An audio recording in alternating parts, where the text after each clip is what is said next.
Olá, estamos nos estúdios da TV Uniara com a presença de Dom Paulo César Costa, que é o bispo da Diocese de São Carlos. Agradecer muito a presença do senhor aqui para falar de um tema que é um tema que cada vez mais se torna importante, que é a sustentabilidade do planeta. Alegria minha, professor Adalberto, de estar aqui e poder também trazer a nossa contribuição, a contribuição da Igreja a um tema tão importante e fundamental, a sustentabilidade, o cuidado com a nossa casa comum. E uma das coisas que chamou muito a atenção no mundo todo foi o ato do Papa Francisco fazer a sua encíclica no final do ano de 2015, que também trata basicamente da interação dos homens com os outros seres. E uma coisa que muito me chamou a atenção foi a questão da planeta é a nossa única casa. Sim, o magistério da Igreja, quer dizer, os papas, já há algum tempo que vem se preocupando com a questão do meio ambiente, a questão da nossa casa comum. Nós vamos encontrar já nos anos 70 acenos, não é? Paulo VI já fala alguma coisa, João Paulo II terá uma preocupação grande, nós já vamos encontrar no magistério João Paulo II diversos pronunciamentos sobre a questão ecológica, sobre a nossa casa comum, sobre a questão do meio ambiente. Bento XVI na mesma linha, vamos encontrar inclusive mensagens dele para o Dia Mundial da Paz, falando da questão ambiental. E agora, o primeiro Papa que escreveu uma encíclica sobre um tema ecológico, sobre a ecologia, foi Papa Francisco. É claro que ele diz com muita clareza que a encíclica se insere na linha dos pronunciamentos sociais da Igreja, né? E ali Papa Francisco usa expressões muito interessantes e uma delas é essa, a percepção de que da nossa casa comum. E destruir o meio ambiente é destruir a nossa casa comum. Quer dizer, é ir minando as condições de vida no planeta, é ir minando as condições de vida na nossa casa comum. Então, a casa comum, ela precisa ser preservada. Sim. E preservada por todos.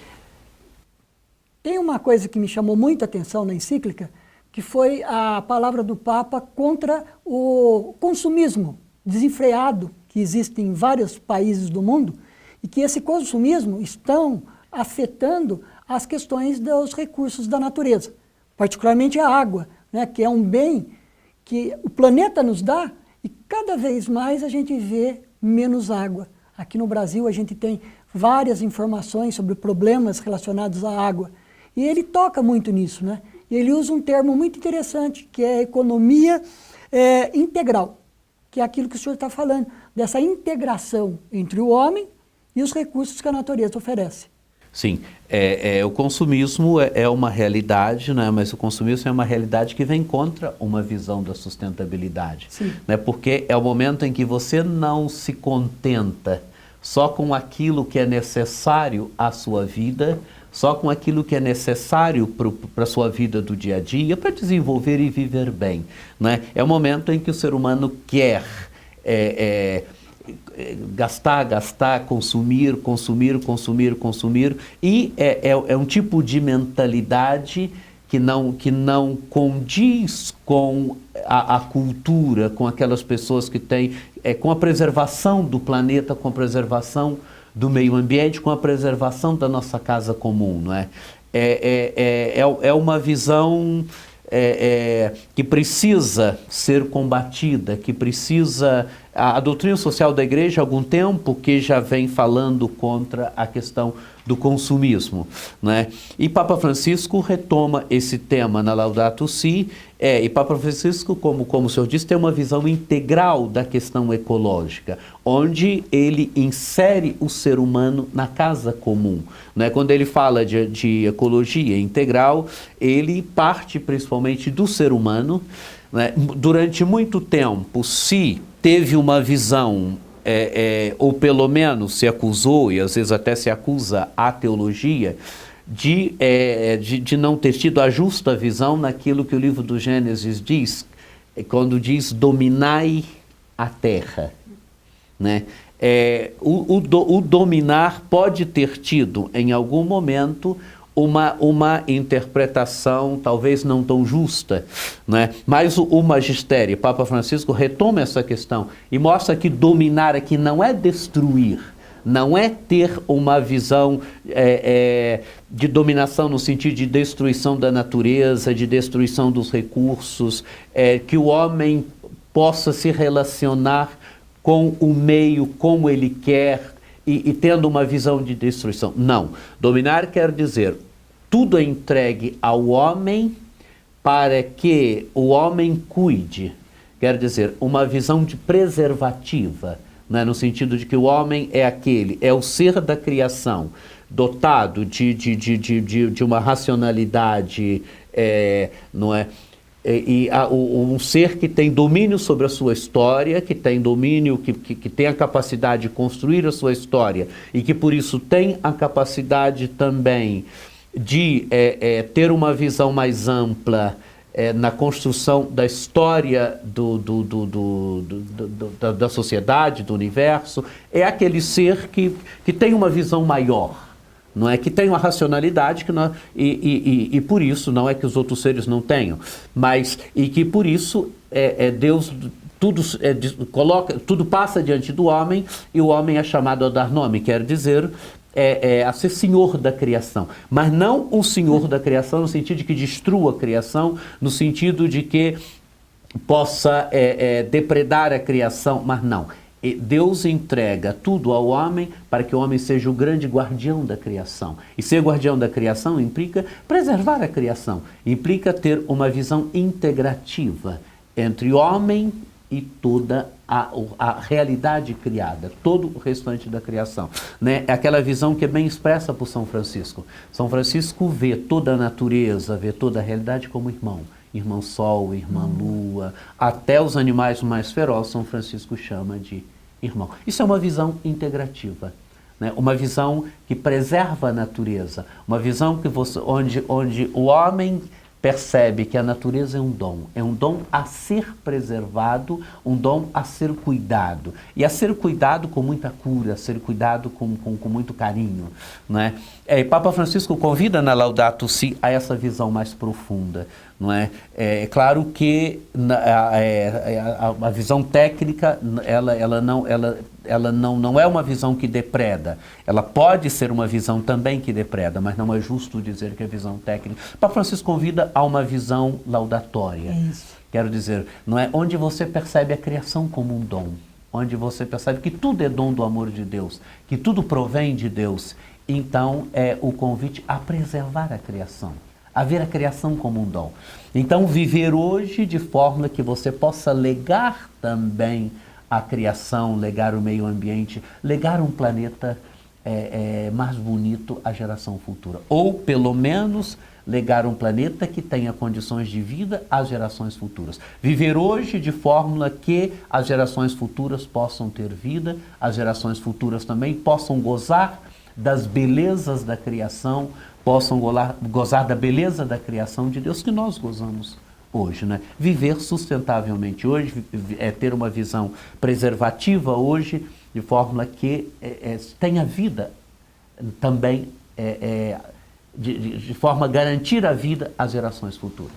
E é muito interessante que em 2015, quando ele lança essa encíclica, é justamente o ano que tem a reunião, lá no final do ano em Paris, sobre a emissão de CO2, né, de dióxido de carbono, que está afetando cada vez mais o nosso planeta com aquecimento, gerando climas totalmente indefinidos nessa questão ambiental. E outro problema que eu percebi muito foi a questão da pobreza. Enquanto somos mais de 7 bilhões, enquanto uma parcela muito pequena tem um acesso muito grande aos bens da natureza, uma parcela muito grande da população vive numa pobreza extrema. Então, foi um chamado muito importante para a gente repensar como a gente vive. O que é realmente necessário para nós? Isso mesmo, não é? Eu acho que o Papa Francisco ele é um líder que hoje que é escutado, um líder que tem uma influência grande no mundo hoje, ele é amado, eu diria, né, até os grandes presidentes das nações vão se encontrar com ele. Então, é um líder que tem força moral hoje e usando a sua força moral, ele fez a igreja propor esse tema que é fundamental, né? E como o senhor pontualizou bem, a questão da pobreza, aqueles que mais sofrem com as depredações do planeta, aqueles que mais sofrem com uma visão destruidora do planeta, são principalmente os mais pobres. Não é? Papa Francisco percebe, a doutrina social da igreja já vinha percebendo isso também, não é? Já tratava desse tema. É interessante, Paulo VI, na Populorum Progresso, Paulo VI fala do fosso que existe entre ricos e pobres, entre pobres e ricos, não é? E que Papa Francisco retoma na Laudato Si, né? E Papa Francisco retoma, mostrando principalmente também a questão ecológica, que mesmo na questão ecológica, os mais pobres são aqueles que mais sofrem, os mais pobres são aqueles que são mais afetados, não é? Eu acho que a Laudato Si é um grande documento que fez história, um grande documento que influenciou também, eu penso que teve sua influência, porque ela foi lançada um pouco antes da reunião na França, né, daquele grande encontro, inclusive o Vaticano também teve sua delegação, como teve a sua delegação também nas outras conferências sobre clima, sobre meio ambiente, sobre a questão da preservação do planeta, não é? Sobre a questão da emissão de gases e tal, porque a igreja não pode ficar fora dessas discussões, né? Porque tudo aquilo que toca o homem, tudo aquilo que toca o meio ambiente, tudo aquilo que toca a natureza, toca também a igreja. A igreja, ela vive no mundo, a igreja, ela está no mundo, né? Tem um documento muito interessante do Vaticano II, a Gaudium et Spes, quer dizer, Alegrias e Esperanças, né? Onde o documento começa dizendo que as alegrias e as esperanças do homem de hoje são também as alegrias e esperanças da igreja, do discípulo de Cristo. Que a igreja está no mundo, né? E ela, com uma visão de fé, ela tem que propor esses grandes temas e tem que propor aqui uma visão mais bonita sobre a criação, uma visão mais bonita sobre o planeta, uma visão mais bonita sobre a realidade, não é? Uma visão que pode nos ajudar a termos uma visão de preservação, de guardas da criação, uma visão sustentável, uma visão que legue verdadeiramente o planeta, a criação, a nossa casa comum às gerações futuras. Um segundo momento que chamou muita atenção em relação à Igreja Católica foi a campanha da Fraternidade desse ano, que diz, né, fraternidade, biomas brasileiros e defesa da vida. Por quê? Nós sabemos que existe um grupo de pessoas da igreja que discutem qual será o tema daquele ano. Por que essa questão dos biomas brasileiros e a vida? A campanha da fraternidade sempre tem um grupo que a prepara, né? Ela é aprovada pelos bispos. A Igreja do Brasil não é a primeira vez que traz à tona um tema sobre o meio ambiente, sobre a preservação do meio ambiente, sobre a nossa casa comum. O tema é um tema um pouco técnico, né? A questão dos biomas, a questão dos diversos biomas, né? Mas quando a igreja tratou a questão dos biomas e a questão da preservação, né? Ela quis olhar o nosso país, a grandeza do nosso país, e ela quis pontualizar mesmo, né? Como a beleza a beleza da constituição do nosso país, a beleza da vegetação, a beleza dos ecossistemas, a beleza e como estão sendo destruídos, como não estão sendo preservados, não é? Ela quis ter esse olhar mais integral da diversidade que compõe esse país, da riqueza que existe nesse país, né? E quis nos convidarmos como igreja, mas também, porque o tema da campanha de fraternidade é um tema que atinge toda a sociedade, é o momento que a igreja quer dialogar com a sociedade, né? Quer dialogar com os homens e mulheres de boa vontade, né? Ela quis levantar essa discussão para a sociedade brasileira como um todo, para olhar a diversidade do nosso país, olhar as nossas regiões e olhar as nossas regiões de forma bem concreta, até se perguntar, né, que tipo de bioma é o nosso da nossa região, não é? E termos uma visão também preservativa dos biomas, da vegetação, de tudo que compõe a natureza, de tudo que compõe a nossa região, não é? E claro que o que está por detrás da visão da igreja é a preservação, não é? É a percepção da devastação, da destruição, e por isso a importância da preservação, não é? A igreja convida a esse olhar de fé, que vai além da visão técnica. Eu repito, não é que a visão técnica seja uma visão do estudo. Não, também a visão técnica é uma visão que eu acho que integra, que preserva, não é? Mas a visão de fé convida a gente sempre a ter um olhar mais profundo, né? A receber e a perceber que a criação é dom. E por isso a necessidade de preservar, a necessidade de termos uma visão que preserva a criação, uma visão que ajuda a legar a criação às gerações futuras. Como biólogo, eu percebi muito na campanha da fraternidade que a igreja tentava, vamos dizer assim, chacoalhar cada cristão para que ele entendesse que ele poderia fazer alguma coisa. Que na sua casa, no seu bairro, na sua região, o fato dele agir de forma diferente, consciente da destruição, já era um grande passo. É a percepção de que, às vezes, quando nós falamos de preservação, quando nós falamos de vida sustentável, às vezes a gente pensa só em grandes coisas, né? Mas você não pensa, às vezes, nas pequenas atitudes do dia a dia, desde o tempo que você toma banho, não é? De que escova dente, a quantidade de água que faz a barba, não é? As senhoras, as donas de casa, a quantidade de água que gastam, não é? O lavar a calçada, às vezes pequenos... o lavar as coisas da casa, não é? Pequenas coisas, pequenas atitudes nossas e que ajudam a preservar a criação de Deus, né? A gente olha às vezes, né? Eu venho do Rio de Janeiro, e a gente olhava às vezes, é muito triste, você vai a certas comunidades, como você vê aqueles rios poluídos, onde as pessoas, ao invés de jogar lixo na caçamba do lixo, jogam no rio, jogam nos terrenos baldios, jogam pequenas coisas, né? Aí já são coisas um pouco maiores, né? Mas coisas, atitudes nossas que têm impacto numa visão de preservação do meio ambiente. Não é só o grande industrial que é chamado a ter uma visão também preservativa e não poluir o meio ambiente. Não é? Somos todos nós. Sim. É papel de todos nós. Nas pequenas e grandes atitudes nossas, ter uma visão de preservação da criação de Deus, da nossa casa comum, né? Sabendo que destruindo a casa comum, nós estamos minando as condições de vida no planeta. E a casa comum é dom de Deus. Aquilo que é dom, a gente tem que guardar com carinho, a gente tem que preservar, porque não é nosso, é de todos.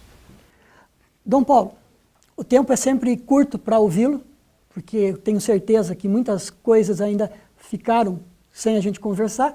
Mas uma outra oportunidade, eu gostaria muito do senhor retornar um dia e agradecer demais, porque é muito importante essas falas que a igreja está trazendo para nós, no sentido de conscientizar da importância do meio ambiente dentro da nossa vida.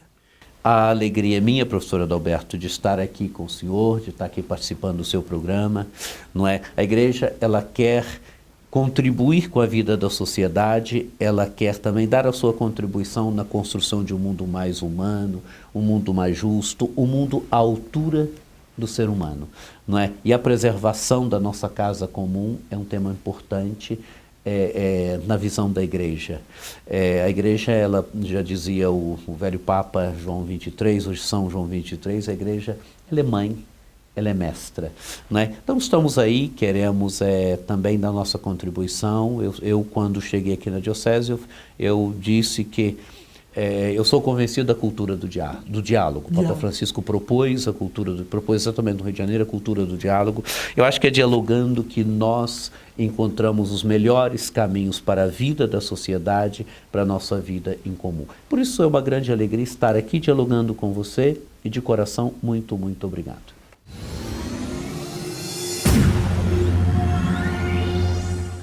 A entrevista que nós fizemos com o bispo diocesano de São Carlos, Dom Paulo César, mostra claramente a importância de nós podermos trabalhar a favor da natureza.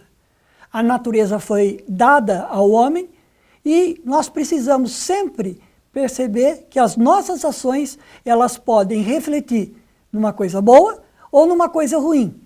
Depende das nossas atitudes. E cuidar do meio ambiente é fundamental para a gente ter a nossa casa comum, que é o planeta Terra.